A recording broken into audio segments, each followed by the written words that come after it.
So the mistake that brands, and we are a brand, make is that we make ourselves the hero, guys. Who's the main character in our story? The client. In any great story, there is a formula. The main character has a problem. The guide shows up. Harry Potter is the hero in the story. Who's his guide? Dumbledore. Luke Skywalker is the hero in the story. Who's his guide? Obi-Wan. The client is the hero of their own story. What does that make you? Look at my new listing. Who is that about? You're making yourself the hero. So we need to be positioning ourselves as a good what? A guide. How many of you guys actually know who Aaron Novello is?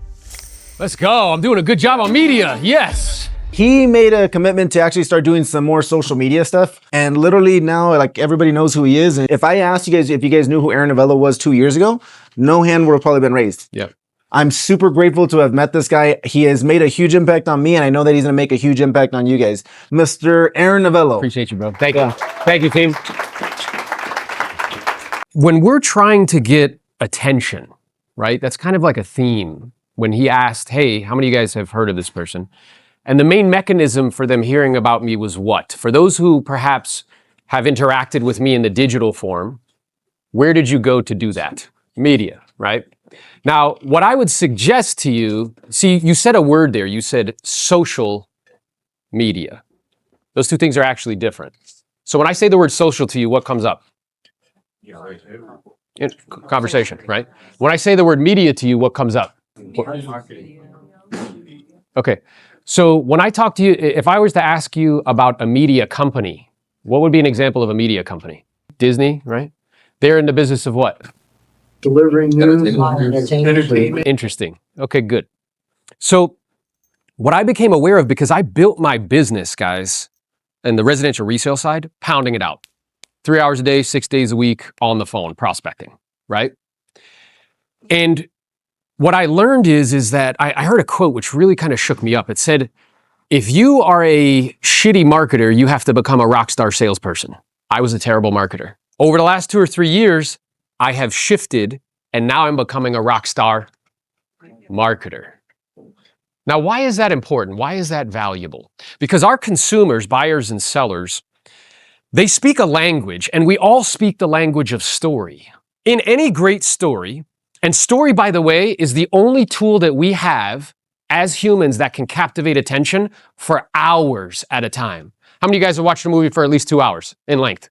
It's the only thing that we have at our disposal as a tool that can captivate attention for that period of time. Now, in every story, there is a formula. So at the beginning of every movie, what happens? Introduction to what? Introduction to the main character. Because otherwise, what are we doing? What else happens during that introduction? You get introduced to what about the character? The main character has a problem. Whether that problem is they want the girl, they want the guy, they want the job, right? There's a problem. Can the main character solve their own problem, by the way? No, they can't. Because if they could, they would have done it already. So who shows up? The guide. The guide. Clap it up for Selima. Let's go. The guide. The guide shows up. And then what does the guide do?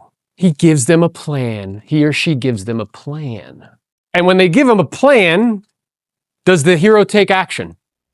No, usually not. Because characters don't take action until an outside force calls them to action. Think about it in your life. How many of you guys know that there's something you should be doing right now and you're not doing it?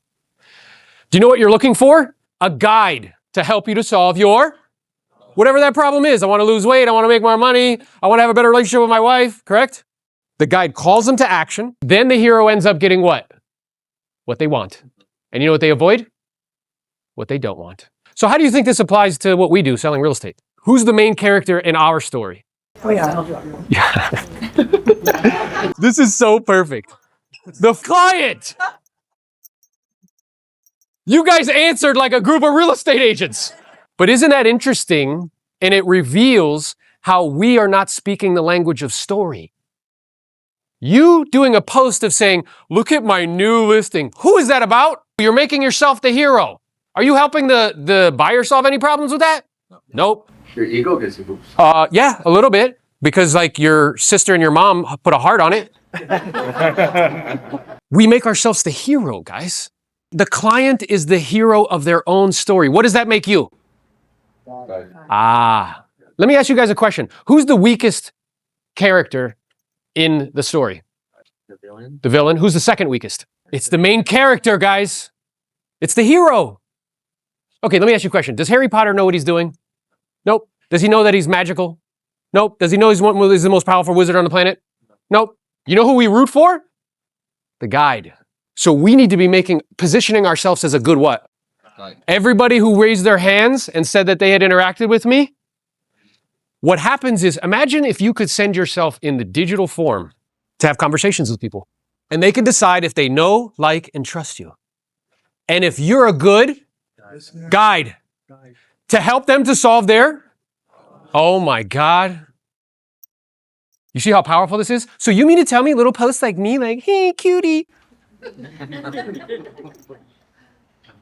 Or with your little sold sign? You're not positioning yourself as a guide. Now that we understand it, now we can start to do something different. But what is the emotion that causes us to make ourselves the hero? Ego. What else? What's under that? Insecurity. I need to demonstrate and prove to you how cool I am. Don't you know I've sold 1,000 homes in my career? Do we do that all the time? Yes. Yeah. Why? Insecurity. I had this conversation with somebody recently. He's like, well, don't you need to tell people, don't you need to show people that you're successful? I said, no. He said, why? I said, because if you just listen to me and you listen to the questions that I ask, you know that I'm competent. Are you familiar with the techniques that I use to sell homes? So now that I understand kind of this idea of story branding, if I'm making calls and I'm speaking to people, how could I position myself as a good guide? Listening. What else? Asking questions. Huh. Fascinating. So, gosh, your home is really lovely. It's in a great geographic area. I don't need to tell you that. When you originally put it on the market, was there any particular reason you were even considering selling it?